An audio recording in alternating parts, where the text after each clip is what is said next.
وبركاته.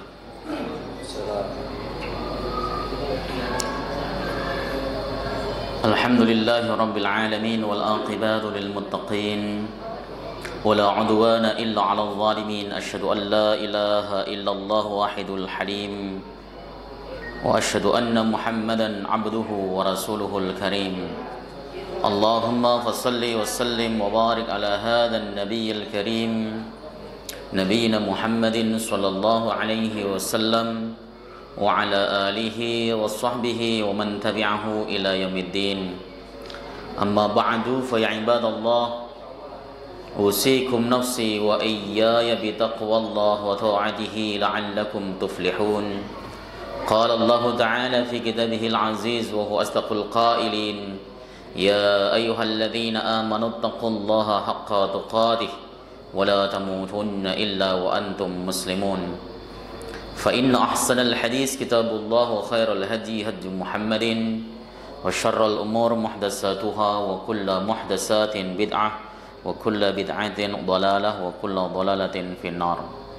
Alhamdulillah, segala puji bagi Allah Subhanahu wa taala, Tuhan semesta alam yang telah memberikan kita nikmatul iman, nikmatul Islam, nikmat sehat badan, sehingga pada kesempatan malam hari ini kita bisa melaksanakan ibadah salat maghrib berjamaah, disambung dengan halaqah sejenak dalam rangka membahas agamanya Allah Subhanahu wa taala. Salawat beserta salam mudah-mudahan terus tercurah ke pangkuan Rasulullah Muhammad sallallahu alaihi wasallam beserta seluruh keluarga beliau, sahabat, kerabat dan pengikutnya, serta kita semuanya umat beliau, umat dakwah ijabah yang senantiasa istiqamah, konsisten dalam menjalankan dan mengerjakan sunnah-sunnahnya hingga akhir masa nanti. Jamaah sekalian yang dimuliakan oleh Allah Subhanahu wa taala, kembali kita akan membahas kitab Taisirul Alam Sarah Umdatil Ahkam sampai hadis nomor 119 insyaallah. Bismillahirrahmanirrahim. Qala al-muallif rahimahullahu ta'ala wa nafa'na bihi wa bi'ulumihi fid dharain. Rabbana shrah lana sudurana wa yassir lana umurana wahlul 'uqdatam min alsinatina yafqahu aqwalana. Bismillahirrahmanirrahim. Hadis nomor 119, al-hadisut tasi' asyara ba'dal mi'ah. Hadis yang nomor 119. An Abdullah bin Amr bin As, dari Abdullah bin Amr bin As. An Abi Bakrin As-Siddiq radhiyallahu taala anhu, dari Abu Bakar As-Siddiq, semoga Allah Subhanahu wa taala ridha kepada beliau. Ini termasuk salah satu hadis yang diriwayatkan oleh Abu Bakar As-Siddiq. Kita tahu bahwa al-khulafaur rasyidun itu tidak banyak meriwayatkan hadis. Abu Bakar, Umar, Utsman, Ali itu tidak banyak meriwayatkan hadis sebab mereka sibuk ngurusin umat, sibuk memimpin negara. Ya, maka kan ada yang protes, masa sahabat sekelas Abu Bakar tidak tidak meriwayatkan hadis. Meriwayatkan tapi tidak banyak. Tidak banyak yang tercatat. Kenapa? Karena beliau sendiri orang yang sangat sibuk mengurusi pemerintahan dan lain sebagainya. Nah, ini adalah salah satu hadis yang diriwayatkan dari Abu Bakar As-Siddiq radhiyallahu taala anhu. Annahu qala, sesungguhnya beliau berkata, qala li Rasulillah sallallahu alaihi wasallam. Annahu qala, sebentar. Li Rasulillah sallallahu alaihi wasallam, sesungguhnya beliau Rasulullah sallallahu alaihi wasallam atau Abu Bakar As-Siddiq berkata kepada Nabi sallallahu alaihi wasallam, ya. Abu Bakar As-Siddiq berkata kepada Nabi Muhammad sallallahu alaihi wasallam, "Allimni du'a a'udzu bihi fi salati." Ya Nabi, allimni, ajari aku duaan, suatu doa, ad'u bihi fi salati, yang aku baca di dalam salatku.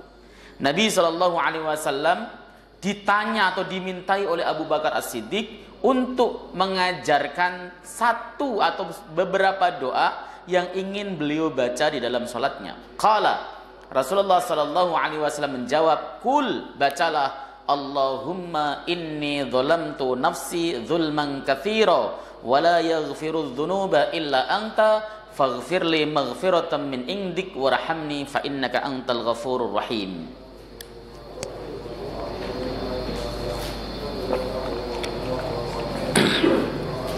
Nabi berkata, baca, Allahumma duhai Allah, inni dzolamtu nafsi dzulman katsira. Sesungguhnya aku berbuat dolim kepada diriku dengan dolim yang sangat banyak. Di dalam riwayat lain, dzulman kabira. Ya, aku berbuat dolim kepada diriku dengan kezaliman yang besar, melakukan dosa besar. Karena pada hakikatnya, ini kan iktiraf kan? Iktiraf itu pengakuan. Pengakuan keburukan, kesalahan, dosa kita kepada Allah. Doa itu yang terbaik itu mulai dari iktiraf, mulai dari mengakui dosa, mengakui salah, mengakui lemah, mengakui tidak punya apa-apa, tidak memiliki daya dan kekuatan apapun. Itu doa yang terbaik sebenarnya. Maka ketika kita berdoa itu jangan sombong, jangan angkuh. Jangan merasa bahwa kita hebat. Ya Allah, saya sudah punya segala-galanya, saya nggak perlu doa apapun kepada Engkau. Itu namanya angkuh. Atau doa itu jangan tasajuk atau dibikin sajak-sajak. Ya, Imam Ghazali sebagaimana dikutip oleh Al-Imam An-Nawawi dalam Adhkarnya, beliau itu mengatakan bahwa doa yang disajak-sajak, dibikin sajak, itu adalah salah satu doa yang terhambat dikabulkan doa. Doa tasajuk itu, doa dibikin sajak. Kalau doanya tersebut memang redaksi dari Nabi sudah bersajak, ya tidak apa-apa, boleh. Tetapi kalau kita ngarang sendiri dengan sajak kita sendiri, itu adalah salah satu sebab di mana doa kita tidak dikabulkan oleh Allah Subhanahu wa taala. Ya, banyak sekali doa-doa yang diajarkan Nabi sallallahu alaihi wasallam itu menggunakan sajak, ya. Rimanya itu bagus, banyak sekali kok diajarkan Nabi sallallahu alaihi wasallam. Seperti contoh, Allahumma inni a'udzubika min adzabil qabri wa min adzabin nar wa min adzabi fitnatil mahya wa min fitnatil mahya wal mamat wa min syarri fitnatil masihid dajjal. Atau doa yang sering kita baca misalnya, Allahumma inni as'alukal huda wa tuqa wal afaf wal ghina, dan sebagainya. Tetapi kalau kemudian kita karang sajak-sajaknya sendiri, kita ngarang sendiri dengan bahasa Indonesia, apalagi ngarangnya spontan, itu tidak salah satu dari penghambat dikabulkannya doa kita.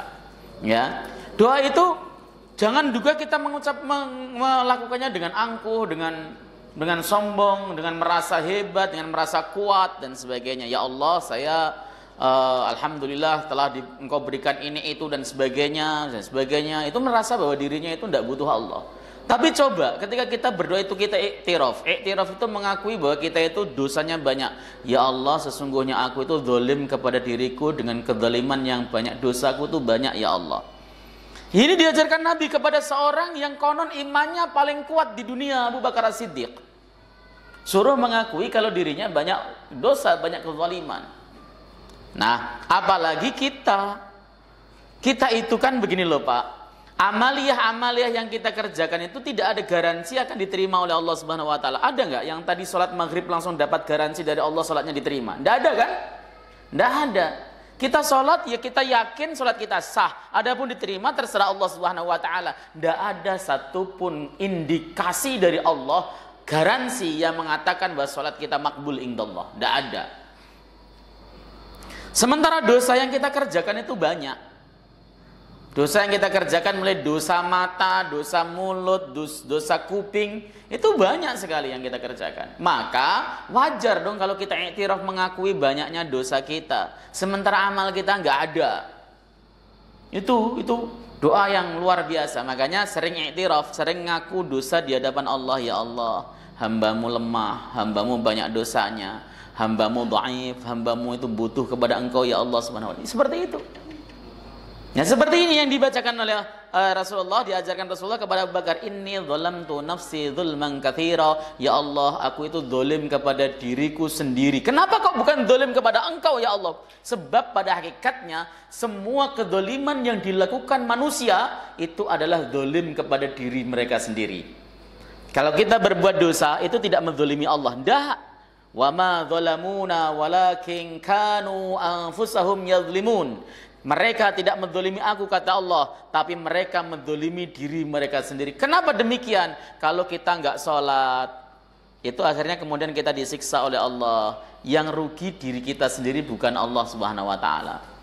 Kalau kita nggak bayar zakat, akhirnya disiksa oleh Allah Subhanahu wa taala sebagai mani'uz zakat. Yang rugi bukan Allah tapi diri kita sendiri. Terus setiap hal yang sifatnya wajib, ditentukan wajib oleh Allah, tidak kita lakukan, itu namanya zalim. Dan yang merasakan kezaliman, buah dari kezaliman adalah diri kita sendiri. Maka hakikatnya ketika seseorang berbuat dosa, itu bukan sedang zalim kepada Allah, tapi zalim kepada diri kita sendiri.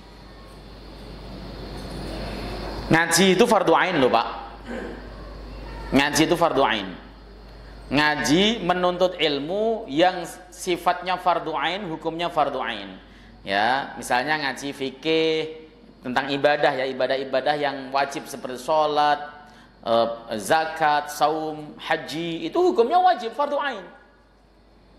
Lah bapak sampai mati nggak tahu ilmu fardu ain tersebut, nggak pernah belajar sama sekali, sibuk dengan urusan dunia, sibuk dengan hal yang tidak manfaat. Misalnya ini contoh, ada kegiatan bareng.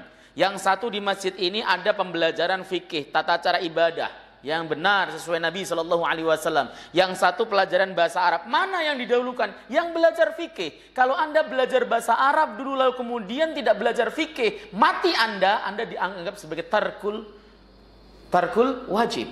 Orang yang meninggalkan kewajiban. Dosa. Ya, makanya ngaji itu fardu ain. Kalau fardu ain ya harus dijalani. Nah, kalau kemudian kita tidak mau ngaji, malas ngaji, ngapain juga ngaji, mending di kamar ngopi, makan pisang goreng sambil buka Facebook, kan enak begitu. Ya, Anda tidak menzalimi Allah, enggak menzalimi siapapun, apalagi menzalimi ustadznya, enggak. Anda sedang menzalimi diri Anda sendiri. Kenapa? Karena hisabnya nanti adalah ditimpakan kepada diri Anda, bukan kepada orang lain. Itu maksudnya ya. Jadi kita itu memang zalim kepada diri kita sendiri dan banyak. Wala yaghfiru dzunuba illa anta. Dan tidak ada yang berhak dan bisa mengampuni dosa kecuali Engkau ya Allah. Tidak ada. Tidak ada yang bisa mengampuni dosa kita. Tidak ada. Kita itu hanya bisa memohon, ya Allah, ampunilah dosa saya, ampunilah dosa orang tua saya, ampunilah dosa si fulan. Seperti itu. Kita tidak bisa mengampuni dosa. Yang memiliki hak untuk mengampuni dosa atau tidak itu hanya Allah Subhanahu wa taala. Allah sudah memberikan undang-undang normatifnya dalam Al-Qur'an, innallaha la yaghfiru ayyushraka bihi wa yaghfiru ma duna dzalika liman yasha. Sesungguhnya Allah itu tidak akan pernah mengampuni dosa-dosa apabila dia disekutukan dengan sesuatu apapun, dan Allah mengampuni dosa-dosa selain syirik bagi siapapun yang dikehendaki. Itu aturan normatif. Tapi para ulama ahlu sunnah kemudian mengatakan untuk dosa besar diampuni dengan catatan taubat. Untuk dosa kecil bisa diampuni tanpa taubat. Itu jumhur ahlu sunnah wal jamaah. Saya membaca kitab namanya Jami'ul Ulum wal Hikam karangan Al-Imam Ibnu Rajab Al-Hambali. Ya, Jami'ul Ulum wal Hikam itu karangan siapa itu ya? Bukan Ibnu Rajab pokoknya itu. Seorang ulama mazhab Hambali. Al-Maqdisi, Ibnu Qudamah. Beliau mengatakan bahwa Ibnu Qudamah Al-Maqdisi mengatakan bahwa meskipun jumhur ulama mengatakan dosa besar itu diampuni harus dengan taubat, tapi rahmatnya Allah yang luas bisa menjadikan Allah mengampuni dosa besar tanpa taubat juga. Karena yang berhak mengampuni itu Allah Subhanahu wa taala. Itu prerogatif Allah. Kita hanya bisa memohon. Kita pun memohon dibatasi. Kalau yang Anda mintakan ampun adalah dosanya orang-orang kafir yang mati, haram, tidak boleh. Ya, kita nggak boleh memintakan ampun atas dosa orang-orang kafir yang telah mati. Maka lin nabiyyi walladzina amanu ayastaghfiru lil musyrikina min ba'di ma tabayyana annahum ashabul jahim. Nggak boleh bagi nabi dan orang-orang beriman untuk memintakan ampun atas dosa orang-orang kafir yang mati, walau kana ulil kurba, meskipun dia kerabatnya. Min ba'di ma tabayyana annahum ashabul jahim, setelah jelas bahwa dia adalah penghuni neraka jahim. Ketika dia mati dalam kekafiran, jelas dia penghuni neraka jahim, pasti. Kalau ada orang kafir mati dalam kekafirannya, pasti masuk neraka. kalau ada orang muslim mati, ya dia berbuat dosa, jangan Anda pastikan masuk neraka, tidak boleh. Itu bukan manhaj ahlu sunnah, manhaj khawarij. Manhaj ahlu sunnah itu jika ada orang mukmin muslim, dia mati, dia pelaku dosa, misalnya dia korupsi, atau misalnya dia mencuri, atau misalnya dia berzina, dia mati, ya jangan kemudian wah kerak neraka pasti, tidak boleh. Kita tidak boleh memastikan seorang pun ahlul kiblat bahwa dia masuk surga ataupun masuk neraka. Tidak ada yang bisa memastikan kecuali Allah. Bagaimana yang benar? Orang-orang mukmin muslim yang mati pelaku dosa besar tahta masyiatillah, terserah Allah. Kalau Allah berkehendak untuk mengampuni ya diampuni, kalau Allah berkehendak untuk menyiksa ya disiksa. Itu manhaj ahlus sunnah. Maka kita tidak boleh wah ada orang mati di masjid, wah pasti ke surga ini, pasti jelas ini, pasti syahid. Tidak bisa ya, tidak ada yang bisa memberikan kepastian.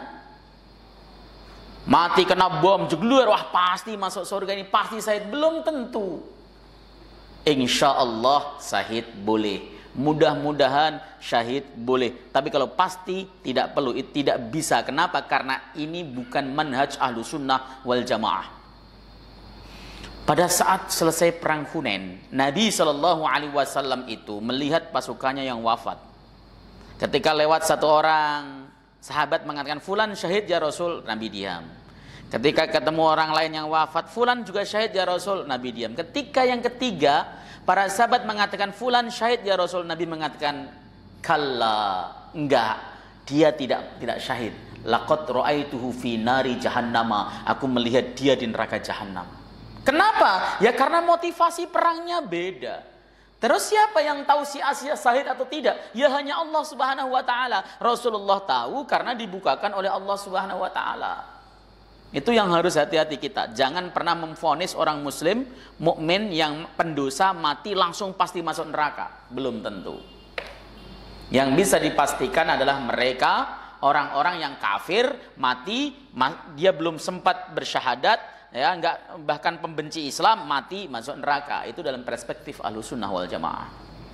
Itu kita enggak boleh mintakan ampun, enggak boleh. Ya Allah, ampuni dia. Atau kita doa pakai bahasa Inggris, rest in peace misalnya, istirahatlah dalam kedamaian. Enggak bakal damai. Begitu masuk kubur langsung dihajar sama malaikat kok. Kan orang kafir enggak usah ditanyain, kelamaan udah jelas kafir. Ya, ini harus mengerti. Ya.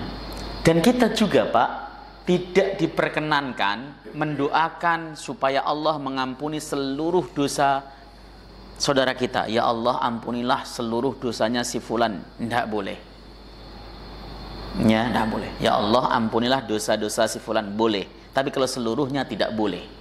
Kenapa? Karena kita tidak tahu si fulan ngelakuin dosa apa. Dosa itu ada namanya dosa syirik, ada dosa besar, ada dosa kecil. Mana yang dilakukan si fulan? Kalau Anda bilang seluruh dosanya, berarti kalau ada dosa syirik, Anda memintakan Allah untuk mengampuni. Itu yang tidak diperkenankan.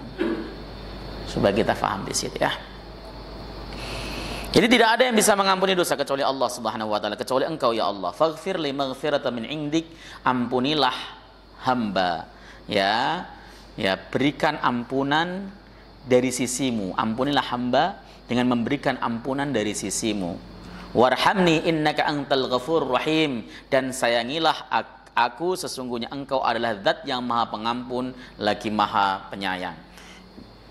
Makna al-ijmali, hadis tersebut ada dalam Bukhari dan Muslim ya. Makna ijmali, makna globalnya, makna umumnya. Talaba Abu Bakrin As-Siddiq minan Nabi sallallahu alaihi wasallam ayyu'allimahu du'aan liyad'uwa bihi fi salatih.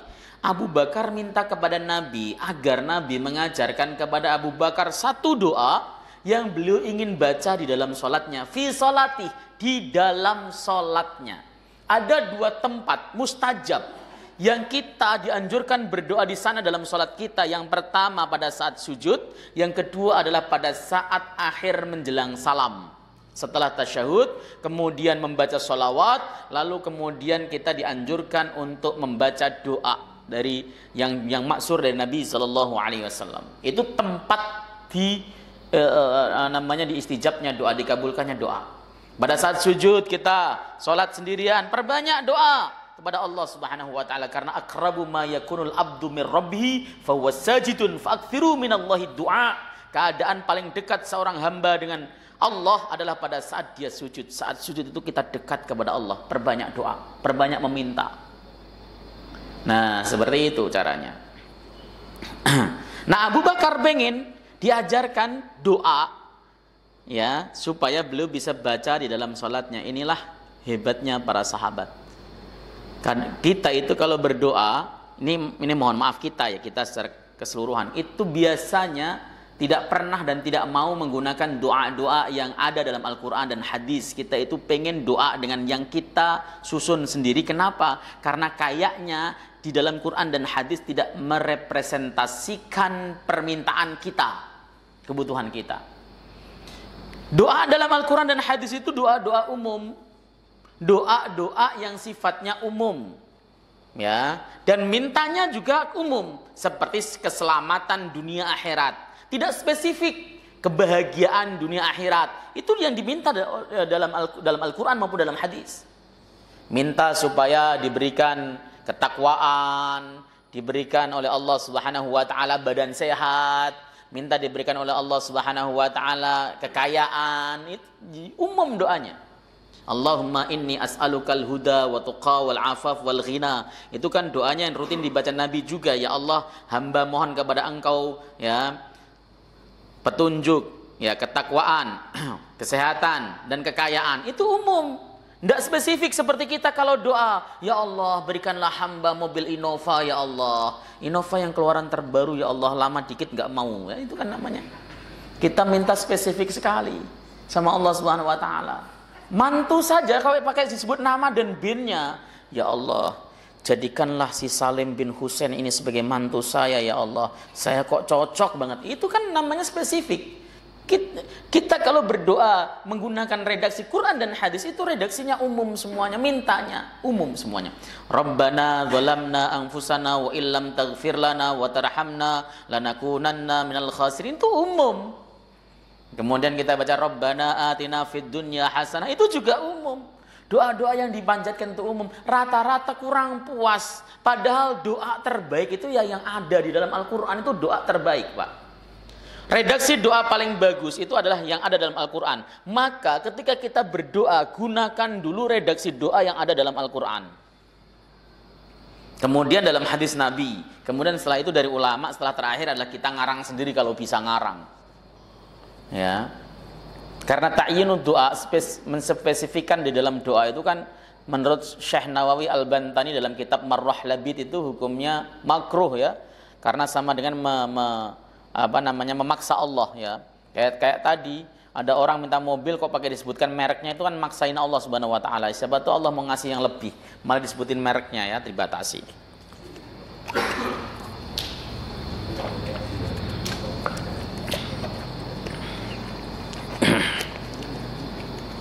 Farshadahu Nabi sallallahu alaihi wasallam ayyad'a bihadha du'a an-nafi'i li'annahu ishtamala 'ala al-asbabin nafi'ah li husulil ijabah wa qad iftataha bil i'tirafi bidzulmil katsir li nafsihi wa taqsiri minha fi janbi haqqillahi ta'ala. Nah, ini Nabi kemudian mengajarkan kepada Abu Bakar agar beliau Abu Bakar berdoa dengan doa ini yang sangat manfaat. Kenapa? Karena di dalamnya mengandung sabab-sabab yang penuh manfaat agar doanya tersebut diijabah oleh Allah Subhanahu wa taala. Apa itu? Faqadif tataha, ya, atau faqadif tutiha bil i'tirafi bidzulmil katsiri bidzulmil katsiri li nafsihi. Ya, doa ini dibuka dengan i'tiraf, ngaku dosa. Tadi sudah saya bilang, ngaku dosa di dalam doa itu menjadikan doa kita mustajab, dikabulkan oleh Allah Subhanahu wa taala. Ngaku bahwa kita itu zalim, sering salah, sholat selalu ketinggalan. Kalau ada Allahu Akbar malah tambah ngantuk dan sebagainya. Ketika Allahu Akbar kita sholat malah nguap berkali-kali. Ngaku saja sama Allah. Itu namanya i'tiraf. I'tiraf itu mengaku salah, mengaku dosa. Dzunubi mislu adadir rimali, itu i'tiraf sebenarnya. Dosaku itu seperti pasir di lautan, itu i'tiraf. Ya. I'tiraf itu artinya kita ngakuin dosa. Ya Allah, hamba hari ini berbuat banyak zalim ya Allah, terus minta ampun. Itu sabab doa kita dikabulkan oleh Allah Subhanahu wa taala. Ya.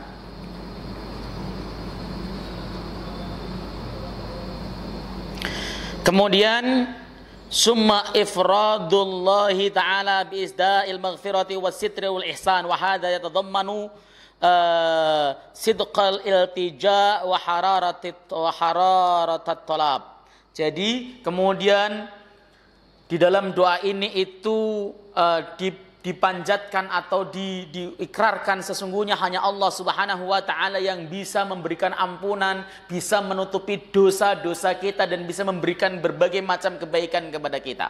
Hanya Allah, yang lain tidak. Setelah i'tiraf kita ngakuin hanya Allah yang bisa mengampuni dosa kita tadi. La yaghfiru dzunuba illa anta. Hanya Allah yang bisa mengampuni dosa kita. Hanya Allah Subhanahu wa taala yang bisa untuk menutupi kesalahan-kesalahan kita, hanya Allah. Ya, ini yang luar biasa, ya. Ini di dalam hadis ini itu mengandung kesungguhan di dalam meminta, dalam memohon, ya, dan kita itu serius pada saat kita memohon atau meminta kepada Allah Subhanahu wa taala. Itu kandungan doanya. Ini yang kemudian harus kita hayati. Itulah kenapa para ulama menegaskan ketika Anda berdoa itu minimal Anda itu faham terhadap maknanya secara ijmal, secara umum, meskipun tidak faham maknanya secara khusus, tapi faham maknanya secara ijmal.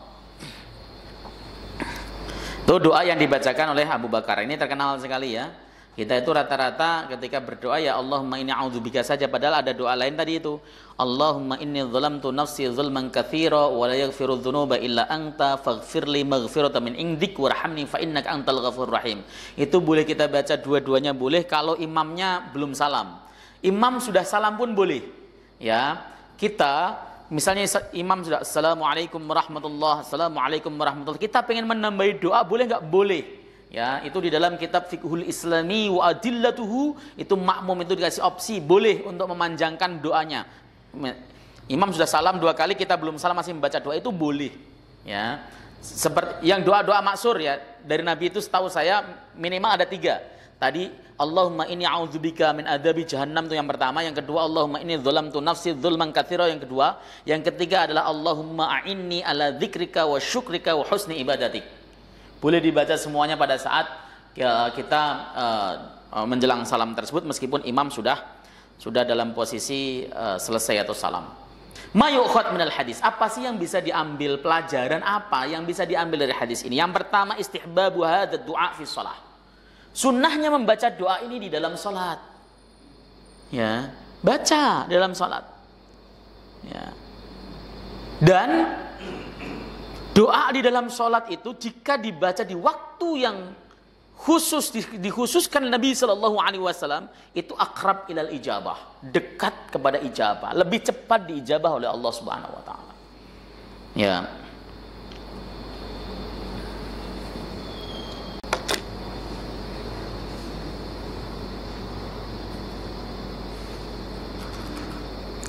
Kemudian husnud doa watanasubuhu,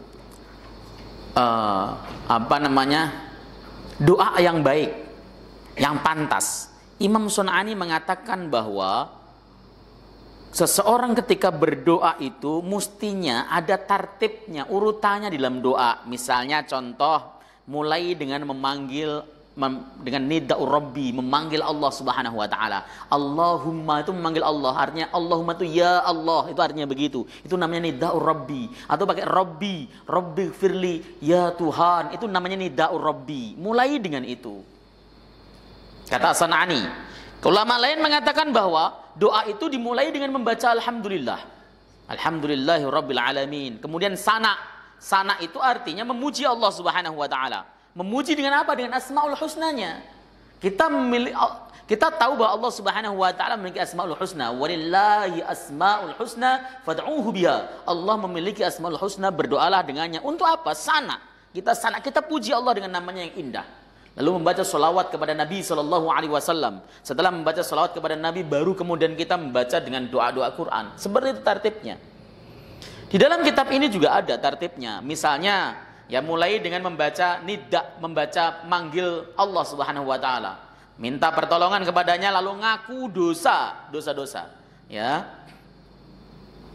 Iktiraf, ngaku dosa pada saat berdoa itu ya lebih cepat lebih dekat kepada terampuni dosa kita yang apabila kita memiliki, dan kita pasti ya kalau apabila kan belum tentu, kita itu pasti memiliki banyak dosa hakullah terutama yang berkaitan dengan Allah Subhanahu wa taala itu banyak sekali sebenarnya. Seperti itu ya. Kemudian yang ketiga, innahu yambaghi likulli da'in ayyaftatiha du'aahu bil i'tirafi bil azzi wa taqsiri wa dzulmi. Sesungguhnya disunahkan bagi setiap orang yang berdoa untuk membuka doanya dengan i'tiraf, pengakuan bil azzi, tentang kelemahan dirinya. Ya Allah, hamba dhaif, ya Allah, hamba lemah, Engkaulah yang maha kuat. Hamba tidak ada daya untuk mengatasi persoalan-persoalan hamba, ya Allah. Hamba tidak memiliki apapun. Itu namanya i'tiraf bil ajzi, mengaku lemah. Kemudian wat taksir itu ya banyak sekali kesengajaan kita. Ya Allah, hamba sering malas untuk melaksanakan salat di masjidmu, ya Allah. Hamba sering, itu namanya taksir. Ya, taksir. Hamba ketika sholat kurang khusyuk, ya Allah, nggak pernah hadir, taksir namanya. Ya, al-zulmi atau kezaliman yang kita kerjakan, kita berbuat zalim. Ya, kita iktiraf saja, misalnya, ya Allah, ya Rabb, saya tadi berbuat dosa pada tetangga saya, kepada saudara saya, ya Allah, banyak sekali dosa yang saya kerjakan. Itu seperti itu luar biasa. Dimulai dari itu dianjurkan oleh syariat. Summa yusni 'ala Allah ta'ala bi annahu sahibut tul wal haul. Ya. Kemudian memuji Allah Subhanahu wa taala, sesungguhnya ada sahibut tul wal haul. Allah lah yang memiliki kekuatan dan daya. Allah lah yang memiliki semuanya. Kita itu dhaif, lemah, yang memiliki daya kekuatan hanya Allah Subhanahu wa taala. Yang bisa memberikan pertolongan hanya Allah Subhanahu wa taala. Ya Allah, saya lemah, ya Allah, enggak ada yang bisa menolong saya kecuali Engkau, ya Allah. Seperti itu. Ya, sunnah.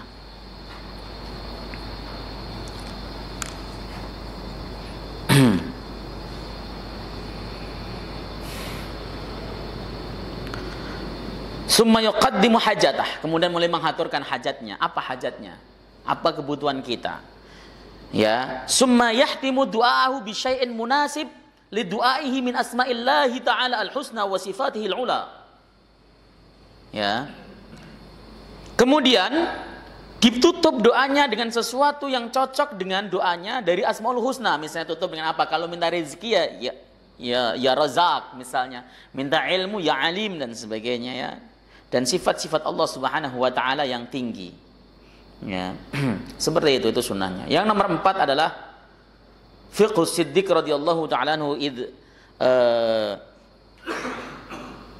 alima anna as-salata mautinul ijabah fa talaba minan nabi sallallahu alaihi wasallam ay yahtara lahu du'aan li hadzal maqamil karim.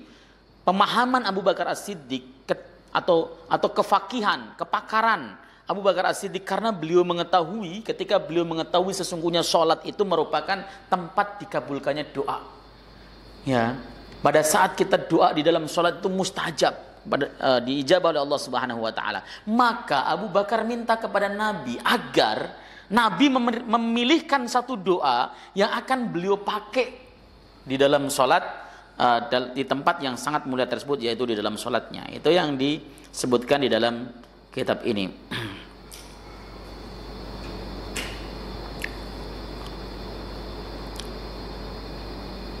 Oke, itu cukup yang hadis pertama yang akan saya baca. Masih panjang isanya, Pak? 7 menit lagi ya. Baik. Al-hadisul isrun ba'dal mi'ah. Hadis yang nomor 120. An Aisyah radhiyallahu taala anha, dari Sayyidah Aisyah radhiyallahu taala anha qalat, beliau berkata, "Ma shallan nabiyyu sallallahu alaihi wasallam salatan ba'da an nazal alaihi idza jaa nasrullahi wal fath illa yaqulu fiha subhanaka allahumma rabbana wa bihamdika allahumma ighfirli." Wa fi lafdhin Kana Rasulullah sallallahu alaihi wasallam yukthiru ay yaqula fi ruku'ihi wa sujudihi subhanakallahumma rabbana wa bihamdika allahumma ighfirli.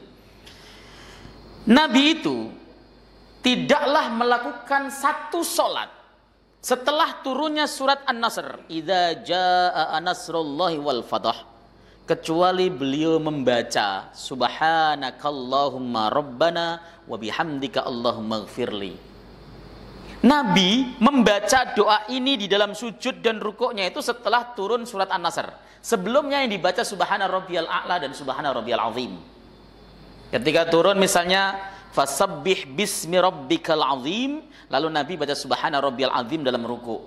Saat turun sabbihisma rabbikal a'la, lalu Nabi membaca subhana rabbiyal a'la di dalam sujudnya. Itu dibaca Nabi hampir sepanjang hidupnya. Ketika turun idza jaa nasrullahi wal fath, surat yang merupakan indikasi bahwa Nabi harus segera pulang menghadap Allah Subhanahu wa taala. Kenapa?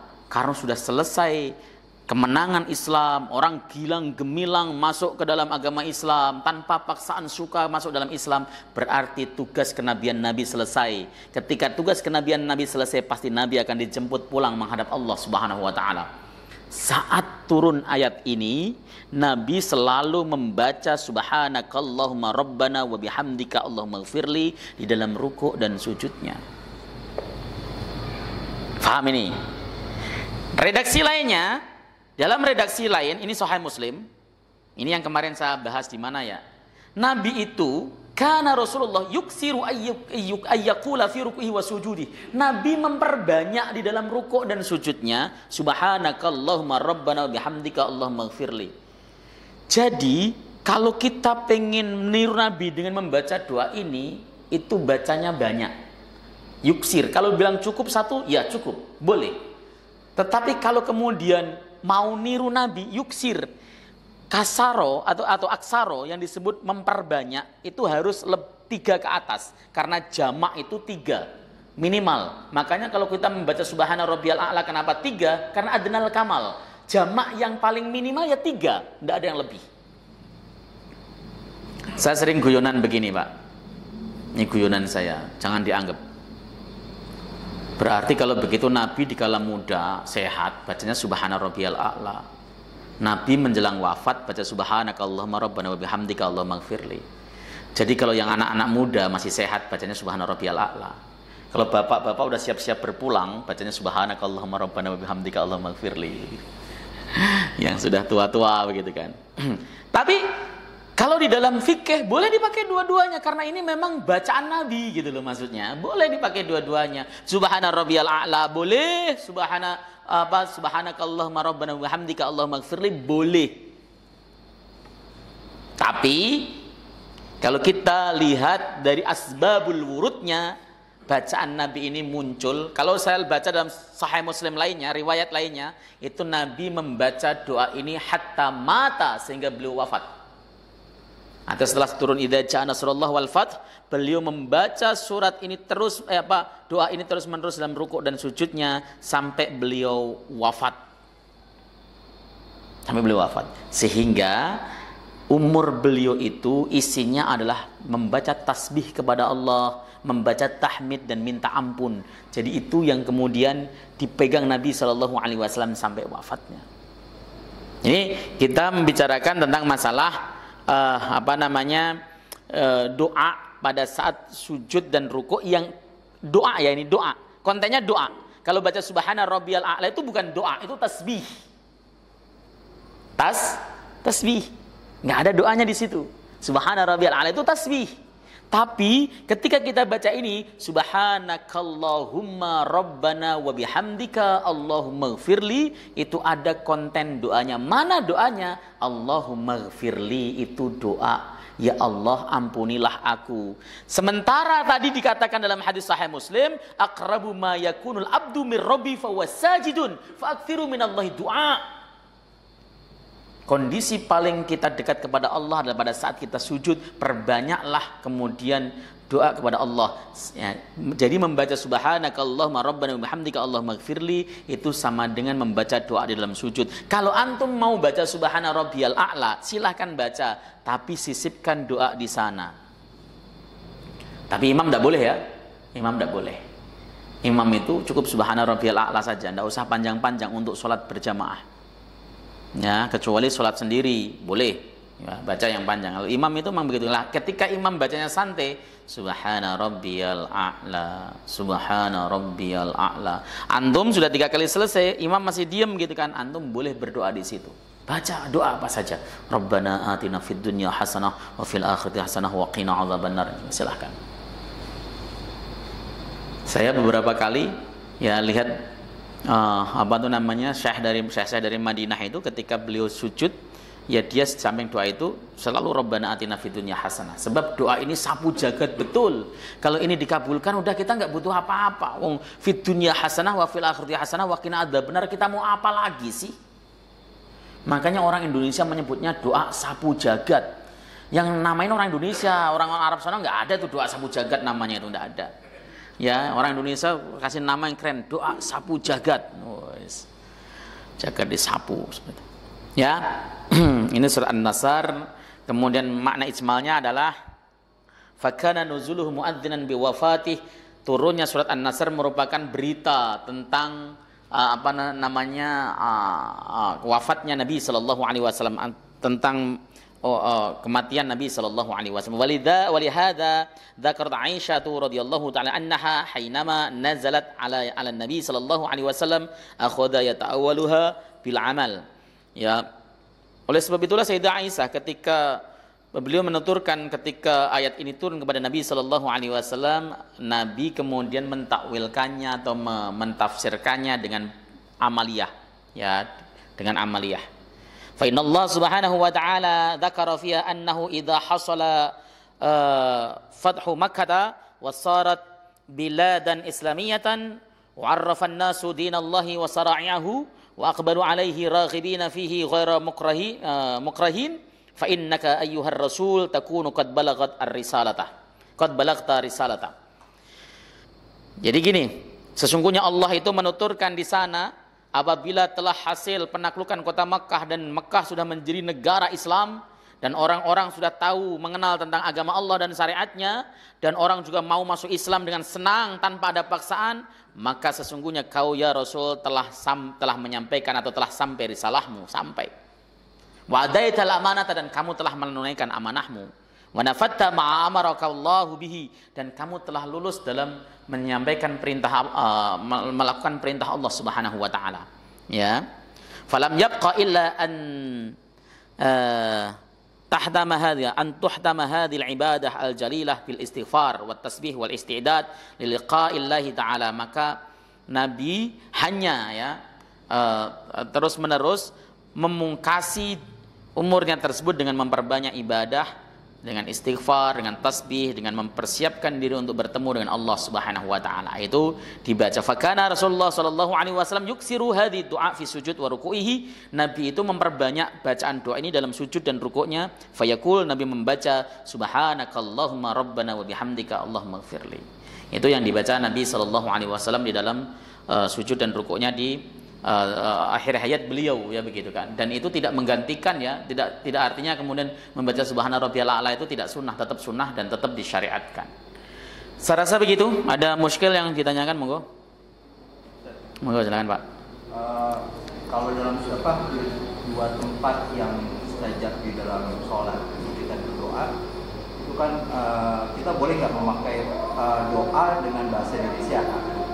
Nah, kedua juga apakah memang harus harus dengan yang dari Al-Quran gitu ya? Baik. Kalau untuk doa yang menjelang salam itu para ulama beda pendapat. Ada yang mengatakan bebas doa apa saja, yang penting redaksinya adalah redaksi dengan menggunakan bahasa Arab, karena tidak boleh kita menggunakan bahasa ajamiyah di dalam sholat. Ada yang mengatakan enggak, doa yang ada ketika kita tasyahud akhir menjelang salam adalah doa-doa masyru', doa yang diajarkan Rasulullah SAW saja, tidak boleh doa yang lain. Itu diantaranya adalah Ibnu Taimiyah yang berkata begitu, karena doa yang dimaksudkan menjelang salam ini adalah doa yang masyru', yang diajarkan Nabi SAW. Tadi minimal tadi ada 3 yang saya tahu ya. Dari Allahumma inni a'udzubika, yang kedua adalah Allahumma inni dzalamtu nafsi dzalman katsira, yang ketiga adalah Allahumma a'inna ala dzikrika wa syukrika wa husni ibadatik, seperti itu. Ya, seperti itu Pak. Jadi kalau untuk sujud, rukuk bebas. Untuk sujud bebas. Rukuk tidak untuk berdoa. Rukuk itu untuk mentakzim, mengagungkan Allah Subhanahu wa taala. Saya rasa begitu. Ada lagi? Cukup? Sudah azan ya. Mudah-mudahan manfaat yang saya sampaikan ini. Kalau sudah tahu ya perbanyak doa di dalam sholat. Terutama kalau kita memanfaatkan space waktu ya. Kalau imamnya masih belum bangkit dari sujud, kita masih ada daripada bengong, ngelamun dan sebagainya, berdoalah. Jangan kok malah ngelamun, apalagi ngantuk. Sholat kok ngantuk, berarti nggak konsentrasi. Orang itu kalau sholat ngantuk itu nggak konsentrasi. Makanya kita kalau ngantuk, saya sendiri kalau ngantuk, itu berarti saya sedang tidak konsentrasi. Ya, itu zalim. Maka kita selesai itu astagfirullah, astagfirullah. Harus i'tiraf, ngakuin ya. Mudah-mudahan dengan cara begitu Allah Subhanahu wa taala menjadikan kita hamba yang bertakwa. Ya, kita tutup nafas majelis. Subhanakallahumma wa bihamdika asyhadu an la ilaha illa anta astaghfiruka wa atubu ilaik. Assalamualaikum warahmatullahi wabarakatuh.